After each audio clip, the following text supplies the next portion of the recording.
You are listening to Packers Talk Radio Network. PackersTalk.com.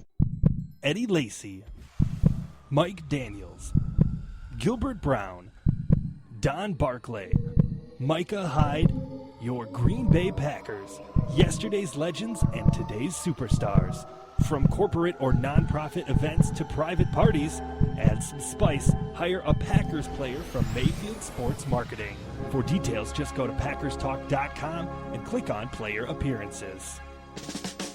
Are you looking for some signed Packer memorabilia? Look no further than Waukesha Sports Card. If the Green Bay Packer can sign it, Waukesha Sports Cards has it. Check our website for upcoming Packer player and legend signings. Go to WaukeshaSportsCards.com.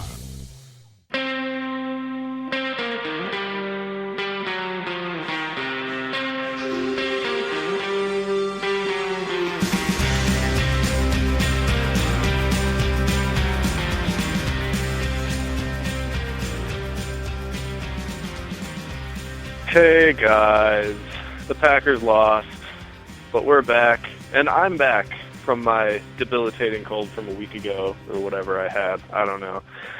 As Dusty suggested, no, it was not a celebration-related hangover that kept me from podcasting to you guys last week. By the time the guys started recording at 8 p.m. my time, I was fast asleep. So, yeah. All right, we'll leave it at that. I am Brian Fontenot, your host, returning. With me, we have our stats guy, Dusty. What's up, Dusty? Hey, not much, man. Just trying to get by, man. Just one step at a time. One step at a time. Have you checked into any support groups to get you over this troubling Packers time? I haven't yet. I did for my post this week. I did just rewatch the game and write about it, and so I think I'm in a worse headspace than I should be. So that's on me. That's on me. Yeah, well, maybe it's the perfect time for us to record then. All right, we've also got the most dedicated of all of us, the guy who refuses to shave his chest until the Packers win a Super Bowl. Jordan, what is up? How's it going, guys? Good to be talking with you. Anybody that has not met Jordan in person, I mean, you can't even tell when the guy takes his shirt off.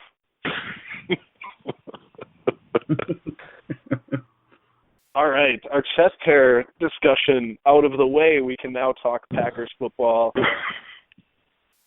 The most devastating loss in the playoffs since last year. I don't know. We could probably have a whole separate show to talk about which loss was worse, but I don't know. That's not for today. We have enough painful stuff to cover. Let's not add any irons to the fire. Disappointing. As an objective observer, it was one of the best football games I have ever watched in my entire life. I'm sure you guys would agree. Mm-hmm. Oh my goodness! No question. It had everything. Big explosive plays on offense, big explosive plays on defense. It was a weirder coin flip I've ever seen. Yeah, never seen a the coin flip didn't like flip. that as well. Yeah. Never. The coin didn't flip. I couldn't believe that. Roger was just yelling, and I couldn't figure out what he was yelling about. It's a coin flip. What is he mad about? Oh, it did flip. Oh, okay. Oh, man. I've never seen that before. With a coin that size, like, I understand if you mess up flipping a penny or something, but that thing is, 2-3 times the size of a quarter? But how do you mess up flipping that? Did not even flip how does once. It not they at showed least that revolve replay. once? Just kind of hovered in the air.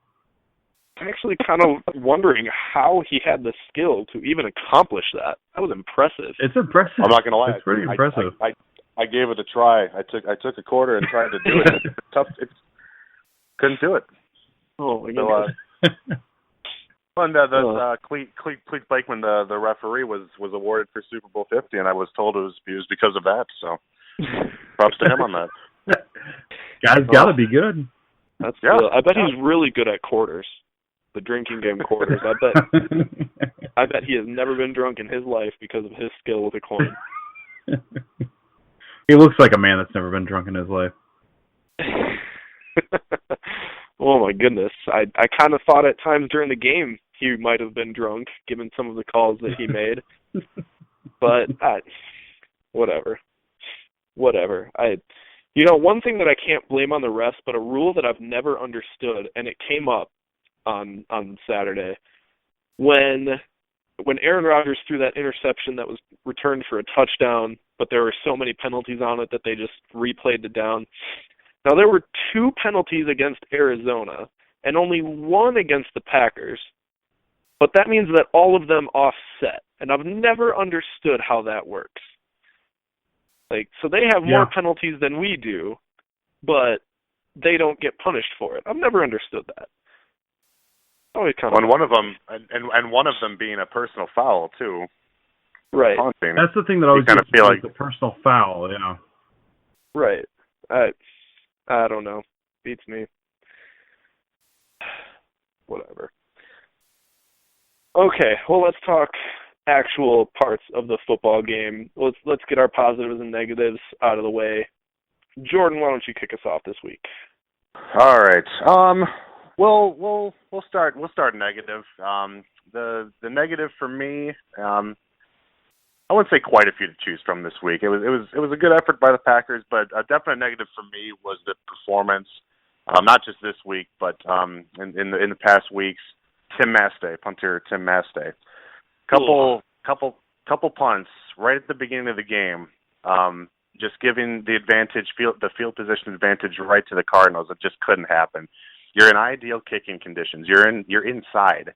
There's no wind to speak of. Temperature's perfect, and he was butchering those kicks, and it just can't happen in a game like that. You can't give an offense like Arizona's or any team you play in the playoffs. Even if you do that against Washington, you just can't give an advantage like that to the other team in a playoff game. And he's been doing this. This is not the first week that he's performed poorly. This has become a trend for over the course of the season, majority of the season. Oh, yeah. So that was a frustrating thing. I think most Packer fans would be in agreement that it's going to be time for a change in the off season. Whatever route they go for that, who knows? But I don't envision Tim Mastay as our punter next season. I would be surprised. That was my negative from the game. The positive for me, and I talked about it as the key to beating Arizona, or at least to remain competitive, was the offensive line and keeping pressure off of Aaron Rodgers. To go from 9 sacks, and I don't believe he was sacked once on that last drive, and I believe that was it. What an improvement. You get Don Barkley off the line, and obviously that's a big plus right there. But still, it's a talented front Arizona's got. And throwing Bakhtiari in there, the team answered the call. Really gave us a good shot in the first half. Really the whole game. Keeping Arizona off of Rodgers, allowing him to make enough plays with that receiving core is amazing. And it's exciting to see if this line can stay healthy going in next year. All our starting 5 are back on the line, which is great news. Obviously, depth is a concern, but we get those 5 guys back. That's an encouraging thing going in next year. So that was my positive coming from the game. Yeah, and a note on Mastay. I watched the Steelers and Broncos the next day, and the Steelers punter, whose name escapes me, he had a really rough day as well. He had a couple good punts, but a few that he just totally shanked. And, they talked about it on the actual broadcast, and they said, well, the wind is swirling, which it was, and it was cold, and, pressure on a young punter and all that. And I thought, okay, well, maybe there are some excuses for Tim Mastay. And I thought, no, the man has punted in an NFC championship game. The man he's been in the league for a while now. He was punting in a dome, in a warm climate, no wind. There's just nothing to defend the guy with anymore. He's just, he's got to go. It's really a shame too. He was really a fantastic. You mentioned the NFC Championship game, and I wouldn't give him the MVP for that particular game, but oh my goodness, that performance in that game. Who knows if he doesn't perform like that? Who knows how that game goes? You never know. That was an amazing performance. So to see him take this turn is too bad. It really is too bad. He's a good guy, and it's unfortunate, but you can't have that kind of performance in the playoffs. You can't give a team like Arizona those kind of chances. Well, here's a stat for you. Here's a little comparison between punters for that game, just to show how bad he was. Mastay had 4 punts for 143 yards. Drew Butler, Arizona's punter, 3 punts for 147 yards. So in one fewer punt, he punted for 4 more yards than Mastay. Terrible. Absolutely terrible. Well, I get the sneaking suspicion, though, that he will be our punter next year. I just call it my pessimistic season, side. Right? He wasn't good the season before. They brought in a punter to challenge him. Punter looked good challenging him, and then they were like, "Oh, well, no, Mastay's still our guy," so they brought him back. And I like Mastay. Like you said, Jordan, seems like a good guy. I know people that know him. Kentucky guy. You know, I live in Kentucky, so I've been watching him for a while. I don't know, man. Like he's been bad. He's had some stretches of some pretty good games, but he's been bad for like the last 2 seasons at this point. It's not quite like Derek Frost, Jeremy Kapanos level, but it's not pretty right now. Oh. Yeah, and that punter that they brought in to challenge him, he only lasted a few weeks, if I recall correctly. Like as soon as he started to look good, they cut him because the Packers had no intention of replacing Tim Mastay. Yeah, none whatsoever. So, yeah, that was bothersome. All right, Dusty, what do you got about this last game? All right, I'm going to go negative first. So my negative is not going for 2 to end the game. I don't know. I mean, you can make a case either way. I totally get going for the extra point. It's safe. Going for 1 in a situation like that, you pretty much know, although it's less certain this year, that you're going to tie it up. But that always seems, especially in a game like that, that's a play for coaches who don't know if they're going to retain their job. McCarthy knows he's secure, at least for another year, depending on how they do next year. He and Belichick and maybe like Mike Tomlin are 3 of the few coaches who can just pretty much do whatever they want, and they're not going to get fired for that one move. So right. I would like to have seen them go for it. They were 4 for 6 on 2-point conversions this year. I believe, unless I'm mistaken, all of them were passes. So it's possible that factored into it with having the inexperienced receiving core out there. Maybe McCarthy couldn't really trust any of his guys for 2 yards. But still, I looked at the drives in the second half. Cardinals had 5 drives in the second half. They averaged 7.4 plays, 43.6 yards, and 2.4 points.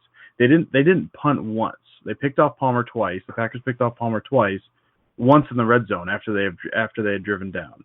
Now interceptions. I mean, Palmer easily could have thrown 6 picks. So, I mean, the defense was playing well. Defense played very, very well, but you can't count on an interception to end a drive. If you're not forcing punts, you can't count on an interception to end the drive.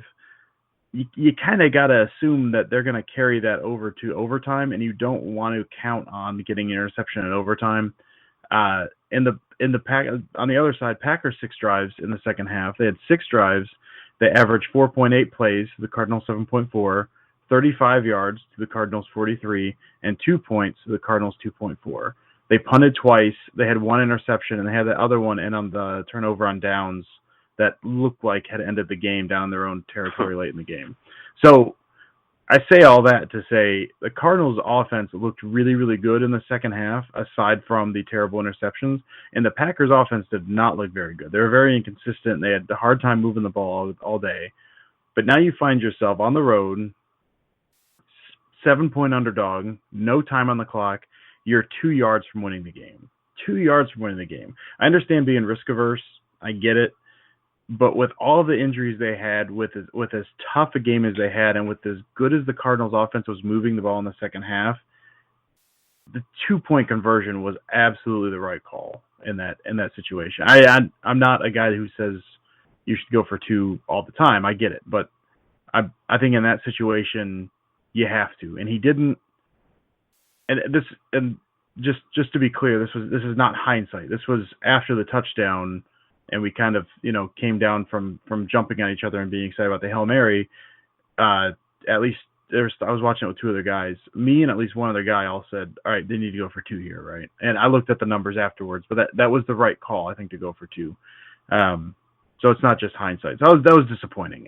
Who knows if they would have won, but you win or you lose based on 2 yards and not letting the Cardinals offense take the field. So instead they went safe, kicked the extra point, and like 3 plays later it was over, or 4 plays over, I guess. So it was, I don't know, I think they should have gone for 2 there. I know they should have gone for 2 there. Win or lose, that's the right call.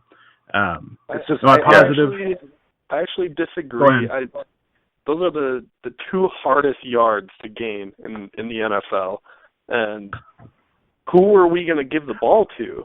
Eddie Lacy all night was huffing and puffing by the time he got to the line of scrimmage. So that's not an option. Jeff Janis had a very good game, but once he got into the red zone, he didn't do quite as well.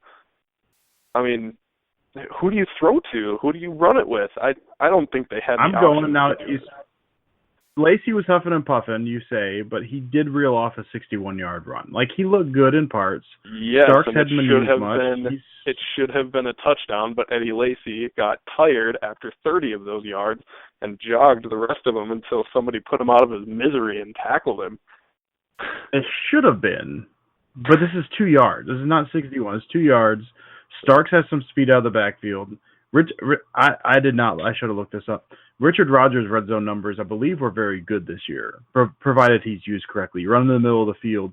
He's got size. He's got hands. He's made some very good catches down there. I know he made I'm kind of going through and rewatching some plays from this past year. He made a very nice catch on a 2-point conversion, I think, against the Chiefs in week 3. I don't remember. It was one of the first 3 weeks. He made a really nice catch on a 2-point conversion.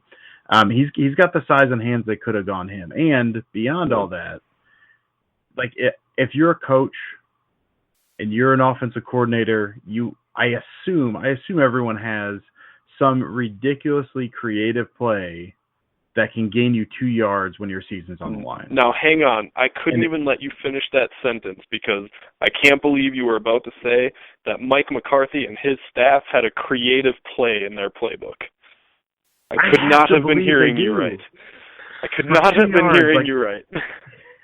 Even now, now I will say that even if they have that insanely creative play, I kind of assume every creative play in the Packers playbook involves Randall Cobb. Exactly. He was gone. So exactly. So with the depleted, I understand. I get that. But again, you play to win the game on the road. You're 2 yards away from winning against a Cardinals offense that had moved the ball well the entire second half, while your offense had not. Even if they stop the Cardinals on that first drive, there's no guarantee the Packers are doing anything with that ball. You're 2 yards away from winning a game on the road in the playoffs against a heavily favored team.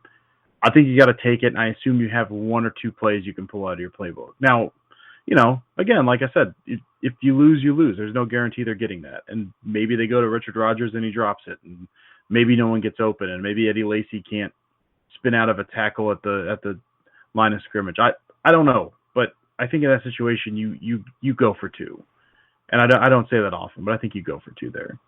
Oh, I see your points. I do. I just disagree with them.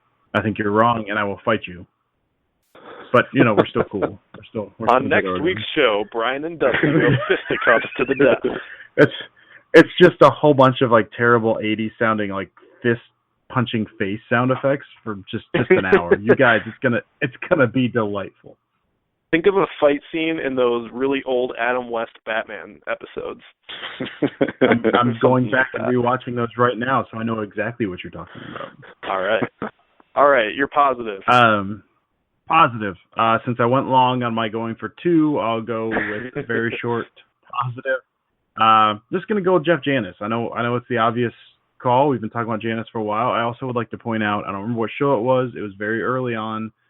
Someone asked if we thought Janis was going to go for 2 touchdowns in the season, and I said yes. Yes, absolutely. And guess what, guys? He did. He was just saving it for the divisional round, and you guys thought I was crazy, so I want to point that out. 14 points to Gryffindor. 14 points to Gryffindor. So When throwing to Janice, Rogers was 7 for 11 for 145 yards and 2 touchdowns. When throwing to everyone else, 17 for 33, 116 yards, no touchdowns, 1 interception. And my favorite stat, everyone's favorite stat of the game, and that last drive, Janice had 2 catches for 101 yards, which Unreal. I have not looked to see if that has been done before. I assume it has, but I assume it's got to be very, very rare. So that was good. And beyond that, I think it's been done, but I can't imagine it's been done in the playoffs. Yeah, it's kind of what I was thinking. It's probably some oddity like week 3 against 2 teams that finished like 2-14 or something. Right. But I mean, so beyond those last 2 catches, which obviously like bump his totals up hugely, he looked good. I mean, he was running the one of the knocks on him was he can't run a route, and maybe that's true. And there did seem to be some miscommunication between him and Rogers a couple times, but I saw him run a slant route well. I saw him run a good comeback route, like really sharp cuts, which we've been complaining about all season. I mean, he ran really nice, sharp routes. Ran, a fly route, which we knew he could do. His first touchdown came on just kind of like a in and out route that Rogers broke the pocket, and he kind of set up his defender and broke in. Really nice scramble drill, got open in the end zone. Yep. Not saying he's the answer, but we return, say, Jordy Nelson and Ty Montgomery next year with Randall Cobb. That's if Janice is anything, which I assume he'll make the team based on special teams play alone. Yeah.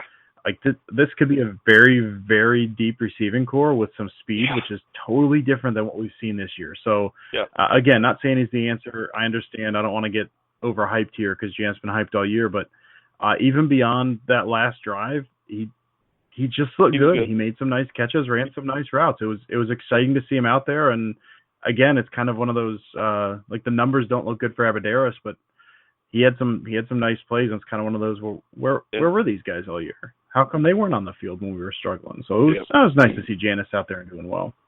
Yeah. What I really liked was the fact that the way Janice started out the game was ugly. His performance in the first quarter was ugly. And I got the feeling he wasn't going to see much of the field the rest of the game, even though we only had 3 other receivers. But then Cobb went out, and we really didn't have a choice. So he went back out, and he responded like a professional and just kicked butt the whole rest of the way. And it was really impressive to see. From such a young guy who's been struggling so much, it was impressive. I'd like to see the list of receivers that have absolutely beasted Patrick Peterson out of a football. Right. I mean, how many people can do that? Very few. Amazing. Probably 2 or 3. Yeah. Probably And 2 of them are Janice. All right. So I'll start with my positive because I'm going to do this chronologically, and I'm going to start with the Packers defense in the first half of that game because they were impressive. Oh my goodness. They were getting to Carson Palmer. They were breaking up passes.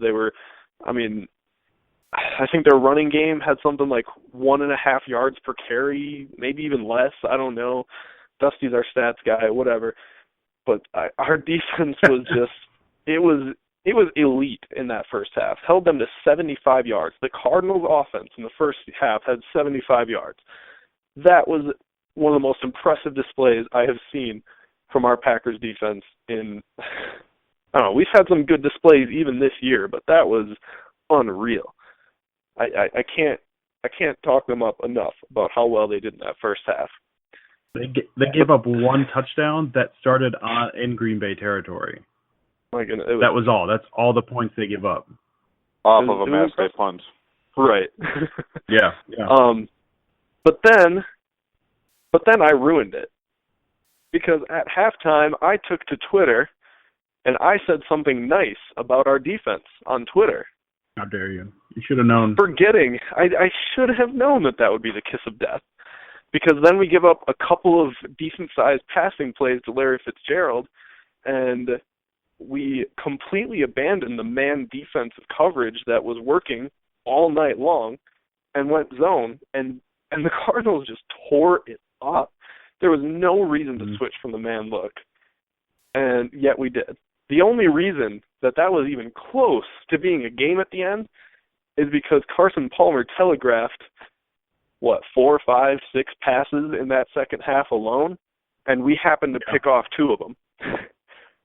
I mean, that would have been 14 more points, and this would have turned into a blowout, just like the other matchup against them. But he bailed our defense out big time because that second half performance was inexcusable. I mean, we went into halftime and made adjustments that we did not need to make, and then we didn't go back to the way things were working. And that overtime play, the 70-yard pitch and catch and run from Larry Fitzgerald, first of all, I don't know why Dom Capers felt the need to tell us that Demarius Randall was supposed to track the route, but why are you putting a rookie in that position? Why aren't you going man-to-man? There's no way he's that open if we're going man-to-man. But no, our zone broke, and he was wide open. There's no reason to be in the zone look. And even in the zone look, isn't the whole point of it to make sure that nobody's ever that wide open and to make sure that there's always somebody in the vicinity to make a tackle after a big catch? No, we let him run for another, 50 yards after the catch? Inexcusable. It was absolutely terrible. And to the people that say this loss was on the offense, I'm sorry, but the offense put up 20 points with Janice Jones being blanketed by Peterson and Aberderis as the only 3 active receivers after Cobb went out. They still put up 20 points.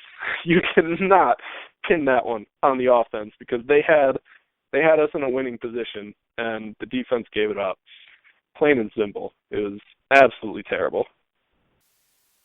I want to go back to that Capers comment because I had just written up my article going up tomorrow about this, and I brought that up on there as well. That, like, man, even if that's the case, you're putting a rookie in, say it was pattern match man, pattern match zone, whatever, on a huge play, and then you're putting that on him. Like, why? Right. After he's had such a great rookie season, like just one of the more valuable members in that defensive secondary, just did amazing work all season long.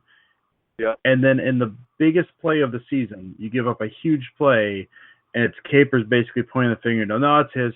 It's on him. It's on him. Like that can't. I trust in Demarius Randall. I'm big fan of that guy. He'll be fine. But I kind of wonder, like, what does that do for his confidence? There's no way that's good for him. Why say anything at all? Right. You're basically bailing out your veteran who may or may not be there next year in Julius Peppers and putting it all on the rookie cornerback who's been nothing but amazing all season. I don't understand that comment a bit. What good can possibly come of it? But you know what it really says to me is that Capers is in that same boat as Mike McCarthy, where, oops, I did something wrong, but that's okay because I'll be here next year, so might as well just find someone else to blame it on and move on. And don't get me wrong, I'm a huge fan of Mike McCarthy. I'm glad that he's not losing his job. I like him, but he does that often. All you have to say in that situation, the only thing you have to say in that situation is, look, man, we called a play. It didn't work out right. Sometimes these things happen. There's no reason to point the finger at Randall there. I'm not always a fan. I'm very seldom a fan of those politically correct answers because I really want to know what happened. But when it's a rookie made a mistake, especially a rookie that was put into a position that he shouldn't have been put into, made a mistake. Oh, my goodness. Give the politically correct answer and move on. Let us speculate. Let us harmlessly speculate all offseason about what went wrong on that play. No, now we know, and now there are going to be microphones in Demarius Randall's face, all the way up to the beginning of next training camp, saying, "Hey, how do you feel about that season ended so poorly? How'd you recover?" Like questions that he does not need to be asked, but is going to be. Yep, exactly right. Infuriating. Well, after all of that talk, I had to pour myself more scotch, but I'm good to go now. Okay. Let's talk a few Twitter questions because I have 3. I've got one from Frank, who's at Francois Pinot, as in Pinot Noir, the wine, Pinot. He says, do you think the Pack and Cardinals have formed a rivalry? You guys have any thoughts on that, Dusty? I don't know. It's hard to say. I looked up some stuff on this just to kind of refresh my memory. I mean, they've met quite a bit recently. They've gone back and forth. I mean, I'm guessing this comes basically on the backs of these last two playoff appearances. Yeah.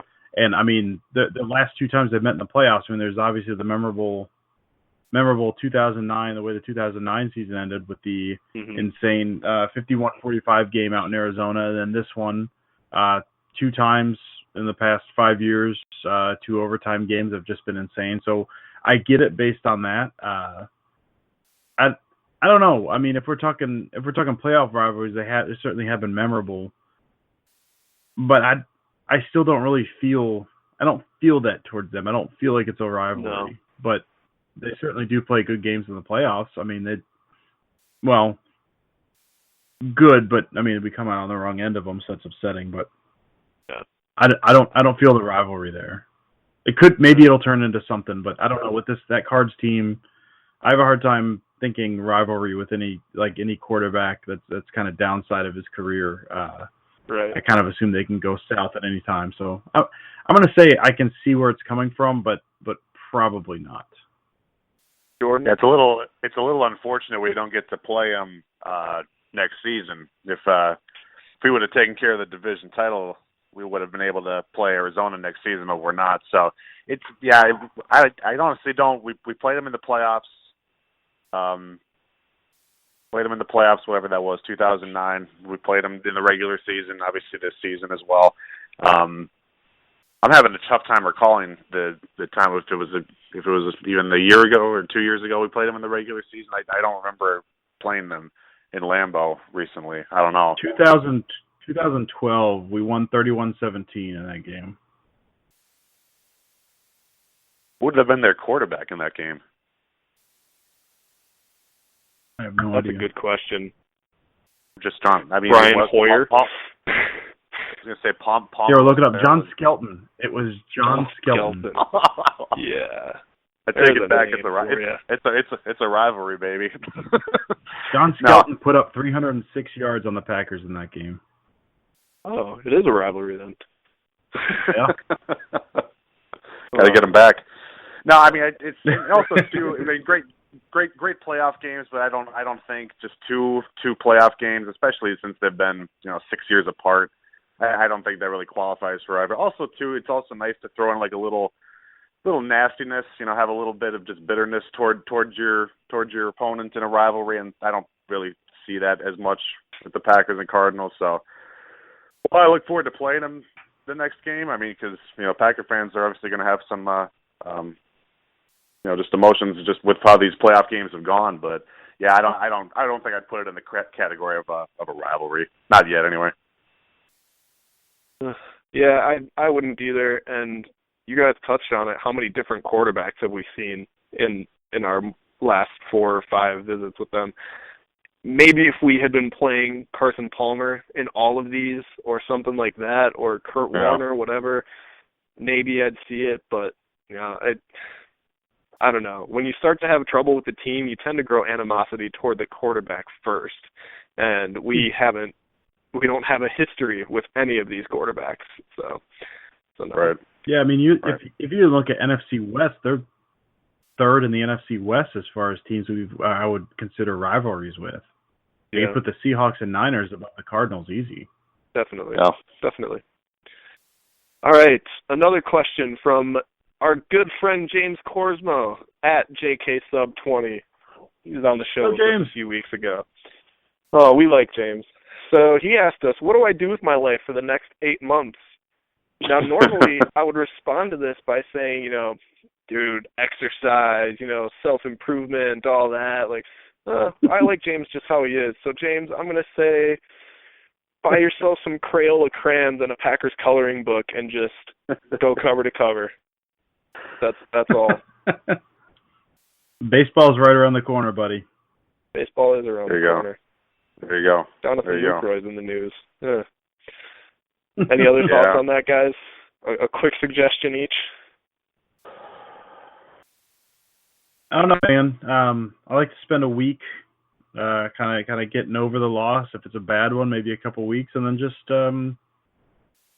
so I don't get totally away from Packers stuff. I kind of pour myself into the off season. I look at free agents we won't sign. I look at some draft stuff, some guys I'm excited about. And again, baseball. I'm a big baseball guy. I'm a big Detroit Tigers fan. So signed Justin Upton the other day. I'm already kind of excited about that. It's that's kind of what I do. I more or less just kind of move into baseball. All right. There you go. I agree. Find a couple ballparks you've never been to and try to get to them this summer. There you go. I'm sticking with the coloring book. All right. One more, and we'll go through this one quickly because we have other things to talk about. From Nate P at NJP584 said, how involved is that Nate in Poole? next year? Nate, it must be. I think it's Nate Poole. He has 3 questions that we'll go through quickly. Number 1, how involved in next year's offense will Janis and Aberderis be? Anyone have a thought? Probably more than this year, but probably not as much as people would expect if they're just thinking right now. You watch that game, you're like, oh, these guys are going to be huge next season. I don't think it'll be massive, particularly Janis. I really don't. I could see definitely a more increased role for Aberderis personally. Just you could tell the way that McCarthy was using him in this past game.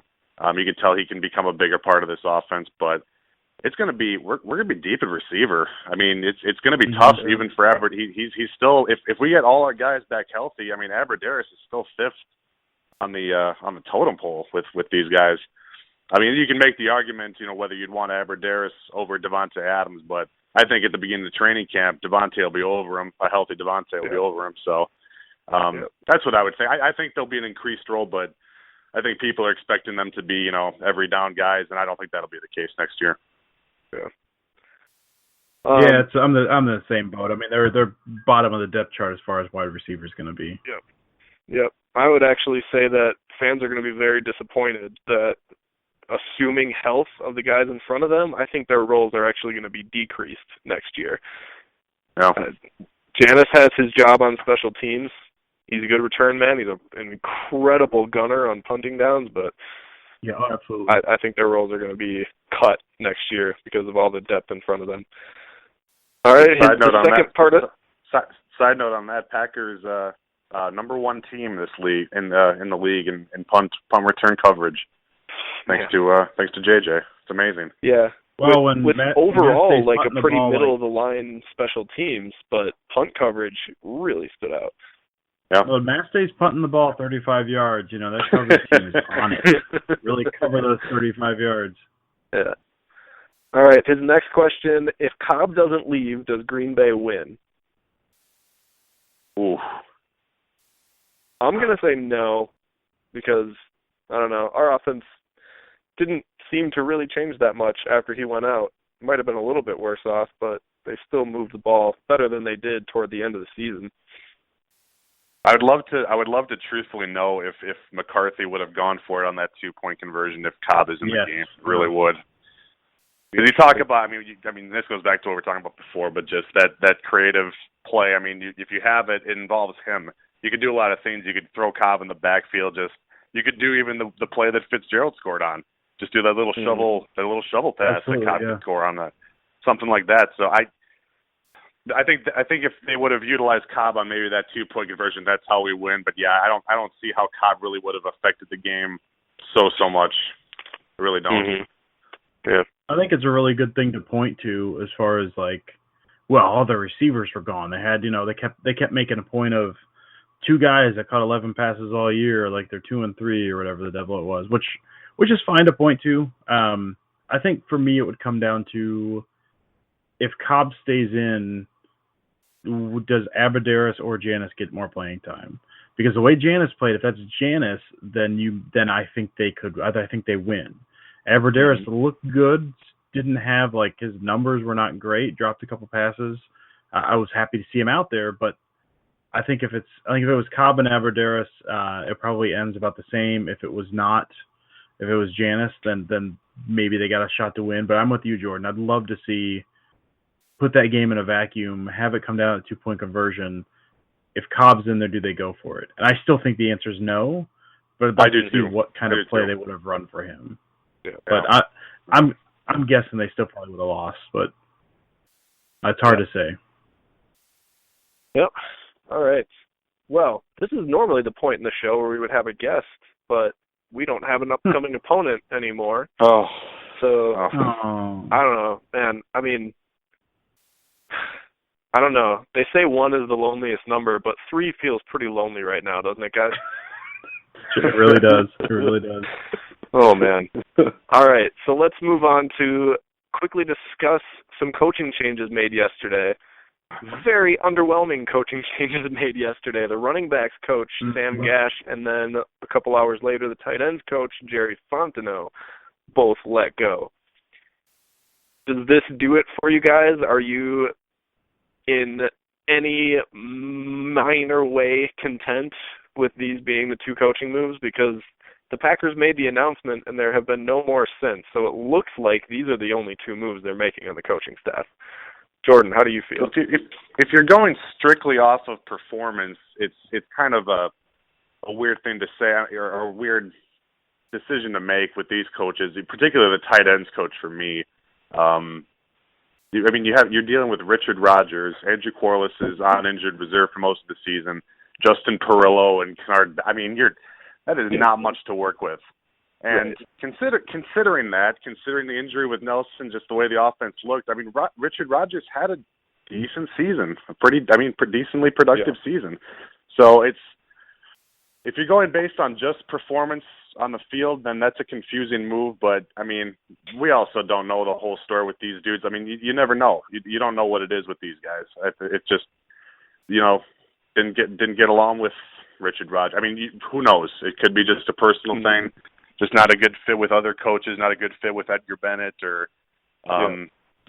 we just don't know. And the same goes with Gash with the running backs. Lacey obviously underperformed this year based on his standards, but I don't think a lot of Packer fans would look at the running backs coach as the problem. They would look at a lot of people would look at Eddie Lacy's belly and make their conclusions on that. But it's really hard not to look at. But I don't know. It's interesting. I feel like I don't know what their plan is. If they just want to get a fresh face in for Lacy, just to really get his butt into gear for this next season. It being a contract year for Lacy, just trying to get a massive year out of him next year. I don't know if that's the strategy, but I don't know. It's just I don't think we know enough to really know if this is a logical coaching decision move. But based on performance on the field, it's a little weird, but I just don't know. I don't see it greatly impact their team. I don't think it'll have that much of a negative impact. I'd be surprised if it was much of a negative impact at all. It's just a curious move. What really gets me is, all right, so our two really underperforming units, quarterback and wide receivers, are coached by one guy for some reason, the only team in the league to do that, and that guy is safe. Tight end, a position that actually overall didn't do too poorly, that guy's not safe, and it just screams of scapegoating to me. It screams of, Ted Thompson did not exactly put the cream of the crop out there at tight end this year. He could have addressed it in free agency. He could have addressed it in the draft, but he didn't. And our position suffered from it. And Mike McCarthy and Tom Clements before him, the play callers, used Richard Rodgers in such a way that made no sense. A bunch of passes in the flat, a bunch of screen passes to an unathletic tight end. You weren't using them right. And McCarthy complained in his press conference that the offense really didn't have that guy who could go over the middle and make an impact. But whenever Rodgers was used in the middle, he absolutely torched the opposing defenses. Look at that game. I believe it was in Minnesota. He had a huge game because they were throwing him the ball in the middle. The first Hail Mary game, he had a huge game because, I think all but one of his targets came when he was in the middle. Yeah, and he played really well. So there's your guy in the middle, but you're using him as if he is Randall Cobb or Ty Montgomery. It made no sense. So it felt to me like that was their scapegoat. Okay, the tight end position failed. This is the guy we can blame. And similar situation at running back. You come in with Eddie Lacy, who is 25 pounds heavier than he was a year ago. He plays poorly. I mean, are you going to blame his weight on Sam Gash? Is he the babysitter? What? Are you going to blame James Stark's fumble on the position coach? I don't see how you can. Again, it seems like on this one maybe they're protecting Eddie Lacy or something and blaming it on somebody else, but to me it feels like they found two people to blame for, I don't know, like one of which I don't even think was that big of a problem. I don't know. Yeah. Meanwhile, Tom Clements still has a job, and Alex Van Pelt still has a job, and Dom Capers still has a job, and all these guys that I think could have been fired, but it's these two that go. And maybe there will be more, and I won't feel so angry about it, but the information I have right now, I'm annoyed. Do you want to see Van Pelt out? Do you want to see Van Pelt gone? Well, if anyone was going to get fired, I mean, the wide receivers did terribly this year. The quarterback did not do particularly well this year. There's two underperforming units, but the guy that was running both of them, like, I like Alex Van Pelt, but if you're going to fire somebody because their unit wasn't doing well, that guy had two units not doing well.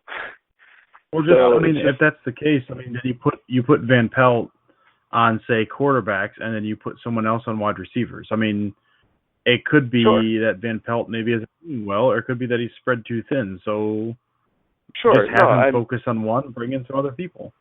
Yeah, I agree. I like Van Pelt. It just shows the inconsistency of messaging that, these two lose their jobs, but a guy covering two poor positions doesn't.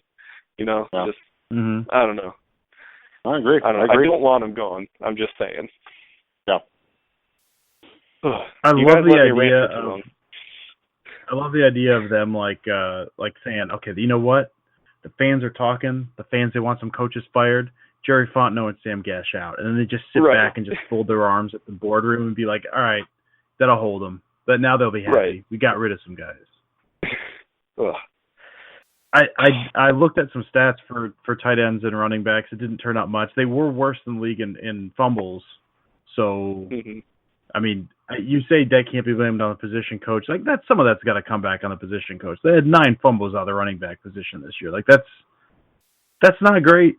That's not great. And maybe that's not all on the position coach, but some of that's on the position coach. So I put some of that on him. But the thing, and this, they ranked, I don't want to get into all the numbers, but they pretty much ranked middle of the pack with tight ends as far as targets, receptions, I think top 10 in touchdowns. So, that didn't seem like that big of a problem. That's confusing. The thing that really got me when I looked at this, I was looking at total targets and everything. So the Jets completed 8 passes to tight ends all year. 8 passes, 25 targets. That's insane. Like, the next lowest team in completed passes was the Falcons with 70. Falcons and Rams both with 70. The Jets completed 8 passes to tight ends this year. That's insane. So it's not Packers related, but I did want to point that out because I had to double check the numbers because I really thought something was wrong with them. But no, that's accurate. Yeah. Yikes! It's kind of amazing. Yikes. So doesn't sound like any of us are particularly happy. Jordan seems the most at peace with it, though. Well, like you said, it could be something behind the scenes, and who knows? Yeah, the offseason. There could be just something there we don't. I mean, the fans don't know. I mean, that's what what I would hope for. I mean, honestly, because it's curious decision to get rid of those two guys. So, but I mean, you never know. Relationships are a big part of a business, of a team, and there could be issues there that we don't know about. So, I mean, it could come down to that, and if it is that, then you got to make that decision. I mean, you can't have poor working relationships into it. So, could be that. Yeah, I mean that's a big part of it. And Brian had his rant. I'm saving my righteous indignation until I'm sure nothing else is happening. If this is it, if this was their big firings, where the tight ends coach and the running back coach, then yeah, I'll be upset given the year they had. If they make no other moves, if they don't add any staff, if they don't shift people around, don't let people go, I'm going to be upset. But I'm going to wait. I'm just going to wait to see if anything else happens in the off season, and if it gets like 2 months from now and nothing else happens, my blood's going to start to boil a little bit. But for now, I'm kind of waiting. I mean, I didn't think they were going to get like 3 days out from a loss and be like, just throw Capers just out the door, just kick him, just boot him out the door. Like, I didn't think that was going to happen. Like, if he's gone, that's not going to be immediate. If any of those big guys are gone, it's not going to be immediate. I think I hope there's more moves, and if there are, they're going to be coming in a little bit. But if there's not, I'll be upset. For now, I'm kind of maybe I'm too optimistic, but for now, I'm just kind of waiting. Yeah, we'll see. I've been upset about this since it happened yesterday, so I had to get it off my chest. But let's make one thing perfectly clear. Dom Capers is going to be our defensive coordinator until the day he dies. Yeah. I don't see any way around that. Oh boy. Okay, like unless McCarthy goes. Yeah. So the Cardinals game couldn't have gone any more perfectly to make the Capers issue more divisive. Because now you got people that are just like, I mean, Capers called a pretty good game. I mean, you got to keep him around, and then there's people more. I mean, on your side, Brian. I'm not saying you're wrong. There's valid points for both sides, and it's just very interesting. In the past, it's been majority of people saying we need a new coordinator. We need a new coordinator. This is the first year in a long time when people are actually on Capers' side at the end of the season. So they've just spent so many high draft picks on defenders for like the past 3 years. There's so much, and a lot of those guys have worked out. I mean, guys like even like Perry, like Nick Perry had a great year this year. He's been a little inconsistent. He's been injured, but like he had a very, very good year. And like young guys this year, I mean, they've had guys performing, but it's all like Dayton Jones had a great year, a high draft pick, first round guy. I mean, and you have some undrafted guys. I put some of that on position coaches, but you have all this talent that, like, to me, as guys who've shown they're talented, you should be doing more than saying, "Oh, well, you know what? They played pretty well." Like, with the amount of investment we have in the defense, like you want better than that. But that's all. Like, Capers is very good. I really like him. I think he's adapted well. He for a while was trying to fit players into a scheme.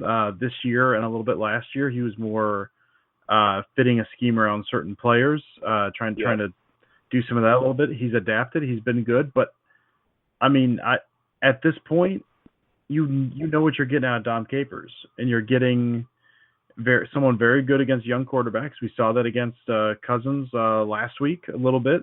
Cousins did pretty well, but they held him down pretty well for the most part. Kind of confused him. But against veteran quarterbacks like Palmer, and he confused Palmer a little bit, but it's still they're still going to hit some big plays against you. And they're still going to figure it out eventually. I think they've reached their ceiling with where they're going to be with Capers, and with Rodgers sitting at 32, and as much investment as you have in the defense, like man, you got to win now. Like I don't want to wait until Rodgers is 35 to finally fire Capers. They've got the base there. They've got the talent there. I just hate to go through this same thing over and over again with Dom Capers. Yeah. I don't know if he had a good year. He did. You're right. Now, he had a good year. Yeah. I don't know if we're at this point now, but we're quickly coming up on the point where we got to panic. It's coming quickly. I'm there. That's the thing. Well, and like Jordan said, I mean, I'm there, man. I'm panicked. They're keeping him for another year, and you figure it's tanking a little bit. And it's really hard to make that case because the defense and Capers had a very good year this year for the most part. But those warning signs are still there, and he's like, I don't know, 150 years old. Like he's not changing. He's not suddenly going to next year change the scheme and make it harder to figure out. He's very good, and I like him a lot, but he's not changing at this point. And this year, like you said, only makes it harder. I've talked to my brother about this. We've said, I'd be fine with like one disappointing year if it meant there's finally some shakeup somewhere. If it meant Capers was out. If it meant they were forced to really look at the team and say, what do we do well, and focus on that. Right. And they haven't had that. And I thought this was the year. I thought even with making the playoffs, I thought this was the year. Yeah. But this game and this year, the way the defense performed in particular, it makes it very, very difficult, and that's even more frustrating. Like, for some reason, the defense playing well in a divisional round playoff game, like, makes me angry, you know? Like, right. It shouldn't be that way. Well, no, it's exactly what I've talked about all year. Is Dom Capers, when the time comes, when it comes down to it, he does just enough to keep his job.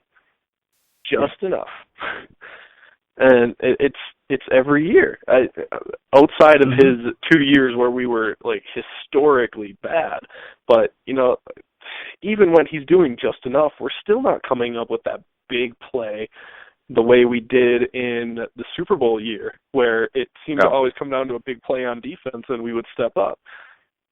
Ever since then, now, we've to be struggled fair, every time. The one thing I will say, even as well as they move the ball, if Sam Shields holds on to the interception late in the game, Packers win. Yeah, so, I mean, but once again, it would have been Carson Palmer bailing them out, making another inside bad the 20 throw. in the red zone. Yeah. Yes. Mm-hmm.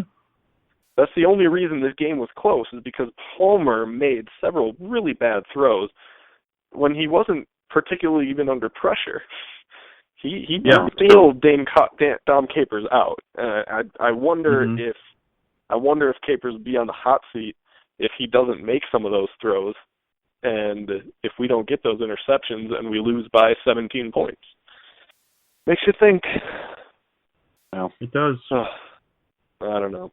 Well, we'll have a lot more breakdown of this past season and previews of the off season to come in the next few weeks when we record other shows. I think for now we'll probably take next week off, right? Just recuperate, sit in the ice tub a little. Yeah, let our bruises heal. I don't know. Yeah, it's probably smart. I think we've earned it. I think we've earned it. All right. Well, let's move on to the teams that are still playing this week and do a few predictions. Now, I'd understand, guys, if you want to end the show right here, because between myself and Jason predicting for me, my record in the playoffs is 8-0, and you guys, let's see, Dusty is 5-3, and Jordan is 4-4. Neither of you guys can reach me, but you are still playing for second place and not last place. I'm 19-7, and I am 5 games better than both of you at 14-12. There are not 5 games left, so you guys have fun fighting for second place. And if you end up tied, you both lose. Ha! All right. Let's start with this tired old. Second place for whole life, buddy. Fine by me. All right, let's start with this tired out rivalry of men approaching their 40s. Broncos, Patriots, Tom Brady, and Dusty's favorite, Peyton Manning. Who do you guys got? Dusty, I'll let you start since you hate Peyton so much. I'm going to take Patriots over Broncos. Broncos have a very good defense, but man, I didn't watch most of the game. I opted because I figured that game would be a blowout. I was incorrect.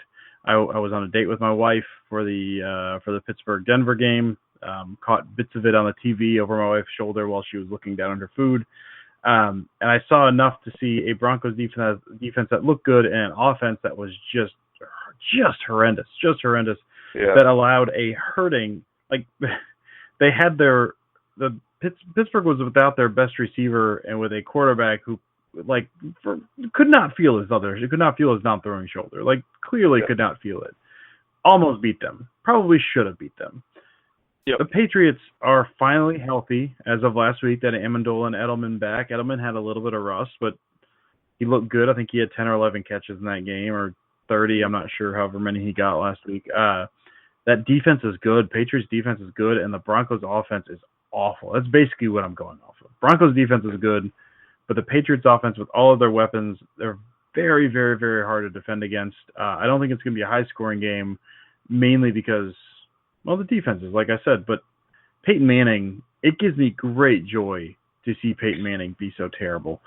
I looked up this week on Football Outsiders. He was the worst starting quarterback that had started more than like 4 games this year, like in the league by a healthy margin. I think I brought this up last week, but it kills me to no end. I love it. He ended up, Blake Bortles threw the most interceptions in the league last year. And like by 1, like he threw like 3 in the last game, so just barely. And number 2 was Peyton Manning, who only started like 10 games or 9 games. Threw like, I don't remember how many interceptions. It was a lot of interceptions. That makes me happy. Peyton Manning, bottom line, Peyton Manning's terrible. Just awful. There was hope among Peyton Manning fans that he was going to come back, had some time off, maybe his arm would look good. His arm did not look good. He looked very, very bad. The Patriots defense knows how to play him, knows how to and have a very good defense this year. I'm gonna take Patriots. It's like 24-13. Jordan? I think if the Broncos really have any chance of winning this game, they need either a return touchdown of some kind, pick six, kick return touchdown, some points that aren't generated by the offense, or to see a guy like Rob Gronkowski or obviously Brady. If one of those guys were to go down, I feel like that would really hinder the ability of the Patriots to score points with Gronkowski going down if something like that were to happen. But truthfully, I see the Patriots getting up to right around what Dusty said, 24 to 27 points, and there's no way the Broncos offense can get to that number. There's just no way. So I unless some fluky plays happen for the Broncos, I don't see it happening. I'm taking Patriots. I think we'll go maybe a little closer, but I'll go 27. I'll go 27-17 Patriots over the Broncos. Anybody who has followed this podcast knows how I feel about Brock Osweiler and what a big fan I am. He got such an unfair shake in this, and it makes me so angry. He played so well, and I don't know, something about Peyton Manning this year. He has played so poorly, but for some reason the rest of the team rallies around him in ways that they don't rally around Brock. Maybe they let their guard down because they saw, oh, hey, we have a quarterback playing well now. But whatever it is, they lost a few games with Brock, and they benched him. The young, promising, strong-armed, not well past it, quarterback got benched, and it makes me really bitter toward the Broncos. Having said all that, I wish that I could say the Broncos will win this game, but I don't think they will. I don't think there's any way to do it. I don't think even going back to Brock Osweiler, I don't think it would happen. I don't know. The Patriots are better coached. They have been there more often, and they just have by far the better quarterback, no matter which one you put in. So, and with Gronk and Edelman back healthy, they'll win it. And yeah, I'm going to say maybe not so high scoring. I'm going to say 17-10 Patriots. Plus, did you see the way Osweiler played baseball in the Twilight movies? He was all over the place, you know? I mean, on the football field, I mean, the things he can do out there, it's incredible. Yeah. It's incredible. All right. So, I have my rant about Brock Osweiler. Check. All right. That makes this officially a Pack to the Future podcast, now that I've talked about Brock Osweiler. All right, NFC matchup. We all picked Patriots. Now this one's a bit harder, I think. Cardinals at the Panthers. Jordan, you kick us off this time. This game, this is a tough one to pick. The whole time I've said at the beginning of the playoffs that I thought Arizona was the best team. And I'm not going to back off of that. I still think, regardless of what we saw from them and what we saw from Carson Palmer against us this past weekend, I still think top to bottom, Arizona is a better team. I could see Carolina jump into a lead. They're just hyped up, talented. I mean, and to say they're just a talented team is kind of an understatement now at this point. They keep proving people wrong. You see their offense and their receiving core, and you're like, how are they doing this? But They're doing it every week, so it's no fluke. This is legit. Cam Newton's the best quarterback in the league this year. However, the way Carolina has closed out some of their games, some of their wins this season, they've looked sketchy. They look sketchy against us. They look sketchy against Seattle this past week. So they play with fire a little bit in that second half, and I feel like it might come back to bite them. I think Arizona's talented enough to take advantage of it. So I'm going to stick with Arizona. I still think Arizona's the best team. I'm going to pick Arizona on the road. I'm going to go 26-24 Arizona. Very close, right to the end. All right. Dusty? Yeah, I'm very excited about this game. I mean, the Patriots-Broncos game, I assume, is going to be very, very ugly. This game could be very exciting. I mean, I watched what the Panthers did. Man, that first half, they looked just unstoppable. Offense, defense, they had it all rolling against the Seahawks. Second half, let their foot off the gas, let the Seahawks get back in it. It was closer than it should have been. The Panthers clearly look like the better team in that game. They just let their foot off the gas. And so, like Jordan said, I'm a little concerned about that this week. But I'm going to have to roll with the Panthers. And a lot of that kind of comes down to, I mentioned this the last time the Packers played the Cardinals, and then we talked about it this week as well. Carson Palmer he had 6 or 7 balls against the Packers this week that should have been picked off. Every game you'll have anywhere between 2 to 5, usually sitting in that 3 range, that like not like, oh, if they make a good play, they picked it off. Like floating a ball probably should be picked off. The Panthers have a defense that can really capitalize on that, and I think with the way the offense is playing, like you say, it defies logic with the receivers that Newton is throwing to, but they have a good running game. Offense will get going a little bit. Cardinals defense is good, but I really think Palmer's going to throw a couple picks in this game, and that'll kind of swing it. So I'm going to take in the Panthers. They're probably 24-21. I think it'll be close. I think it's coming down to the wire. Cardinals probably make a little bit of a comeback there in the fourth, but I don't know. After watching the games this past week, I'm having a hard time picking against the Panthers at this point. All right. Well, so you guys both picked the Patriots, but you're split on this one. So the NFC Championship game decides who takes last place in our game predicting. Dusty, you just put the ball in Cam Newton's hands.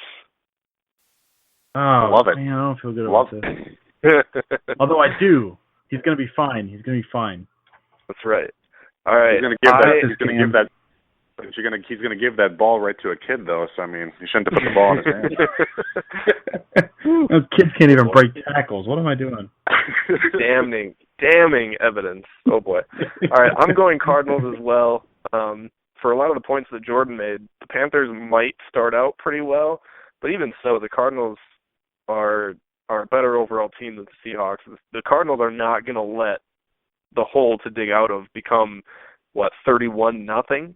It's just not going to happen. It's just there's no way the Cardinals are going to let that happen. And if it doesn't happen, I don't see the Panthers being able to put together 4 full quarters. They've so rarely done it this entire season. They blew a huge lead this past week. They blew a huge lead against the Giants just a month ago. They blew a huge lead against the Packers, who almost came back and won that game. Just they've done it time and time again, and here it comes. The Cardinals are too good of a team, too good of a quarterback, weapons up and down. They have the defense. They have the coverage guys to negate what little they have, what little the Panthers have at receiver. I don't see it ending well for the Panthers. This is where their ride stops. I like the Panthers. I like Cam Newton. I might be in the minority there. A lot of people hate his guts. I don't see him as a thug in any way, shape, or form. I think what most people hate him for, outside of just being annoying, while his team is 14-1, 15-1, outside of that, everybody I've talked to hates him for things he did in college. And like you're talking about the mistakes of the 19 to 21-year-old kid. Like I did stupid stuff then too. He's a completely different person. I don't know. We may lose a few listeners from me saying this, but I don't care. I really don't. I just don't see him as being a thug. I don't. Anyways, Cardinals are going to capitalize end of the day, and Probably be pretty close, pretty high scoring though too, even considering these two good defenses. I'm going to go 24-20. And last place comes down to the Panthers-Cardinals. Whew. Nice. I'll just be watching with no real interest.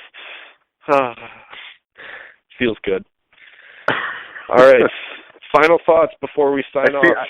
I see now why you like Cam Newton. You kind of have that Cam Newton swag right now. You're undefeated in the playoffs, kind of coasting. You're giving the football to the kids right now. That's what you're doing. I am. I literally walk the streets of Denver, Colorado, and just hand football to kids. Just a hobby of mine. Do you dab? Do you dab cheese anymore? Do you dab after you do it though? Do you dab after you do it though? Oh my God, no! That's one thing I don't do. I really don't understand why everyone's doing it. Like, I get why the Panthers do it. Okay, that's their dance. But a bunch of players on other teams with worse records and lower stats, like you score a touchdown and you steal a dance from a team that's way better than you are, I don't get it. Well, it's a Migos thing. I mean, it's a hip hop thing, but I mean, it was made big by Newton. But I get it. Right. I just think once Andy Reid does it, and Arthur Blank does it, like you're done. Like it's over. It's over now. Right. No, I feel like I'm pretty well connected. I don't know. Like I pick up on things like that. But the first time I saw the dab was not from Cam. It was from Frank Beamer, the Virginia Tech coach, doing it in the locker room after a win. That was the first time I saw it. So that's. You know what? I even understand. I get that it was a hip hop thing. I understand. But Cam was the one to bring it to the NFL, so that's the Panthers thing. Make your own thing. You're a different team. I get people doing it in college because they're not rivals with the Panthers. I mean, I've seen it in basketball and I've seen it in soccer in Europe. I totally get it because it's a popular thing to do. But when a guy from another team is who brought it to your sport, copy that, make up your own, or steal from a different rap song. I don't know. I don't get it. Whatever. All right. So before we sign off for the last time of the 2015-16 season, any final thoughts, Dusty? Yeah. So I get sad after games, after playoff losses. I have found a decent way to cope with them, so I'd like to share that with everyone. I used to watch old Packers playoffs games. I actually got one in the background right now. I've got the Falcons playoff game from the 2010 season in the background. So I used to sit around, watch old Packers games, usually like the Favre Super Bowl or something. It's basically a scene from Christmas Vacation where Clark Griswold is up in the attic listening to Ray Charles and watching the slideshow and crying. Okay. Like that was me. That used to be me. I've now decided that it's better to kind of rage myself through it. And so I usually choose a violent movie. It's usually, say, Dread or The Raid. I think this year and going forward, Mad Max Fury Road and John Wick are going to enter the conversation. And I just sit and I just watch it. I don't do anything else. I just watch it. And I usually turn it up relatively loud. Dread is, I don't know if you watch Dread, but if you've watched Dread, it's very, very cathartic for that. And then I usually will put on, say, a first-person shooter, big fan of Left 4 Dead 2, and just crank Tom Waits like as loud as I can possibly get it until my wife leaves the room, and just play for like a solid 2 hours. And you know what? It doesn't get rid of the pain, especially after a tough loss. This was a tough loss. Last year was, but it helps. It's not perfect, but it helps me cope. So I wanted to share that with everyone. Just want to let you know you can make it through. Just channel your sadness into some rage and just get that out, but in a healthy way. My household goes all biblical with wailing and gnashing of teeth and renting of clothes and all that good stuff. Just think of all the darker times in reading the Bible and just apply that to one household for 2 days, and there you have it. It's a good way too. It's a good way too. It is. having said that, my final thought for the season, I'm very, very proud of the way the Packers came out in the playoffs and showed some serious pride and fight and energy that we hadn't seen lately. They really did turn it on for the playoffs, starting at the second quarter in Washington. They really turned it on. I was very proud of that. Mm-hmm. But what gets me, why couldn't we do that earlier? If we had been playing that well for the 6 weeks leading up, we wait until we moved the ball on offense better with Jones, Aberderis, and Janis being our only receivers than we did when you added Randall Cobb and Devontae Adams in the regular season. It made absolutely no sense to me how we went, 9-10 weeks of just absolutely terrible offensive production. And then playoffs are here. Oh, well, we'd better start trying now, I guess. I don't understand why it couldn't have come sooner. And I feel like we could have been playing that game in Lambeau coming off of a bye week, and we might be still talking about a team that's alive in these playoffs. We totally squandered it. We did. And the way we performed very admirably in the playoffs proves to me that we underperformed in the regular season and should have done much better. Mm-hmm. I don't know. That's where I come out. Jordan, tell us what you do to cope with playoff losses, and then give us your final thoughts. Well, it's interesting. I was thinking about probably the three most devastating playoff losses were, this one is there, certainly last season, and then the NFC Championship game in 2007 or 2008, I guess it would have been. And actually, as I thought about it, like all three times after the game was over, I went to go buy some kind of junk food. Wasn't an intentional thing.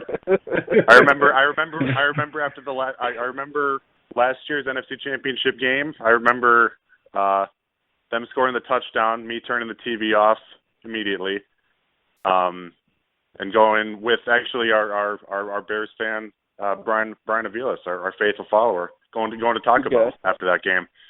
That was it felt like the right thing to do, was get a couple cheesy gordita crunches, and then that got a little better. So that's I just go right to food. I just go right to food for my peace. But fair enough. You're honest. I like it.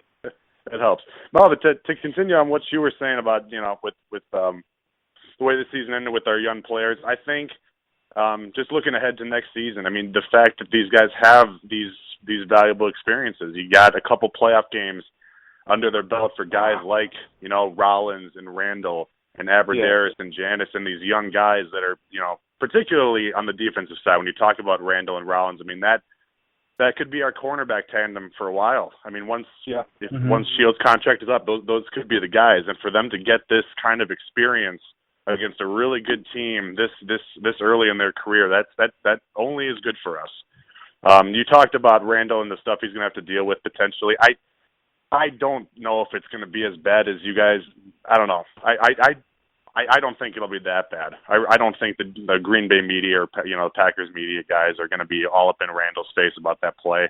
I don't. I truthfully don't. He'll probably get a few questions, but I just don't think that's going to be the main focus. There are other bigger talking points for the Packers than him in that one play. So I'm extremely excited for next season. We're getting all our receivers back, getting Cobb back healthy, getting Jordy Nelson back healthy. It'll just be, it's a very interesting offseason.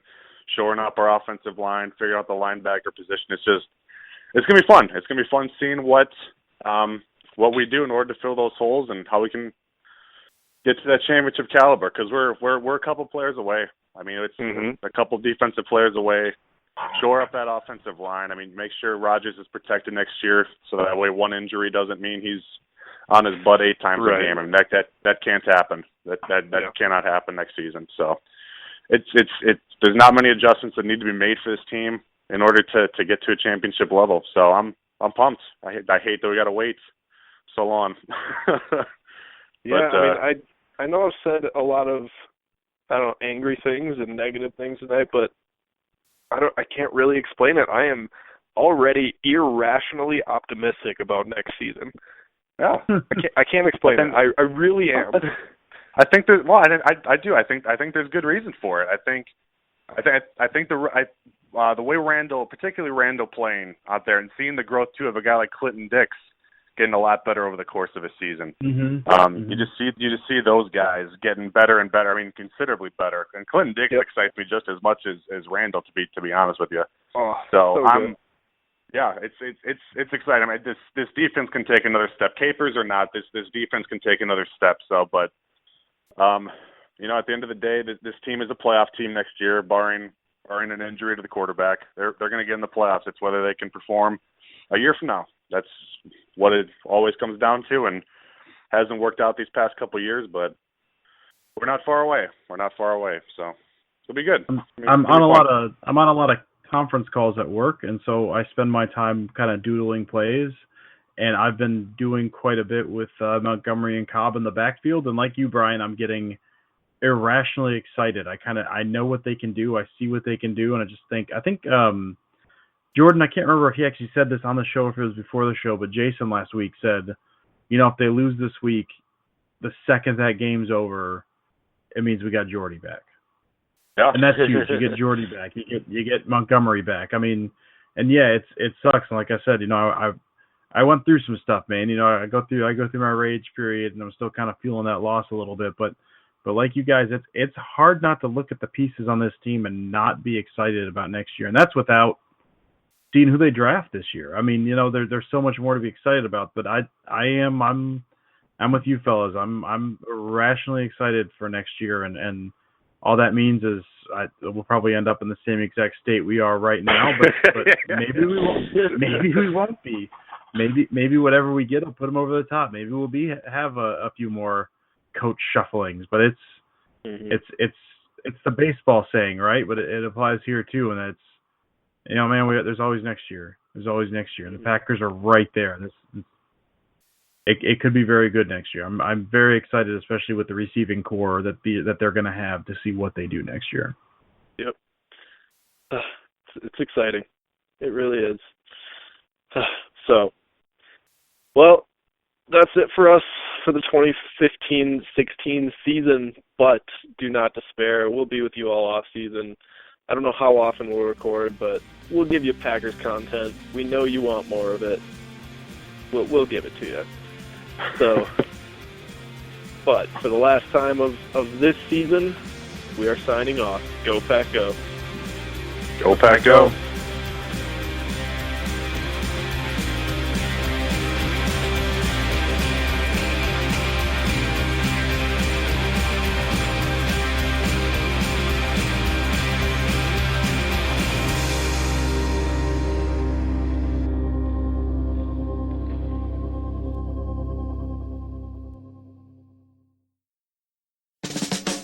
Are you looking for some signed Packer memorabilia? Look no further than Waukesha Sports Card. If a Green Bay Packer can sign it, Waukesha Sports Cards has it. Check our website for upcoming Packer player and legend signings. Go to WaukeshaSportsCards.com. Eddie Lacy, Mike Daniels, Gilbert Brown, Don Barclay, Micah Hyde, your Green Bay Packers, yesterday's legends and today's superstars. From corporate or nonprofit events to private parties, add some spice, hire a Packers player from Mayfield Sports Marketing. For details, just go to PackersTalk.com and click on Player Appearances.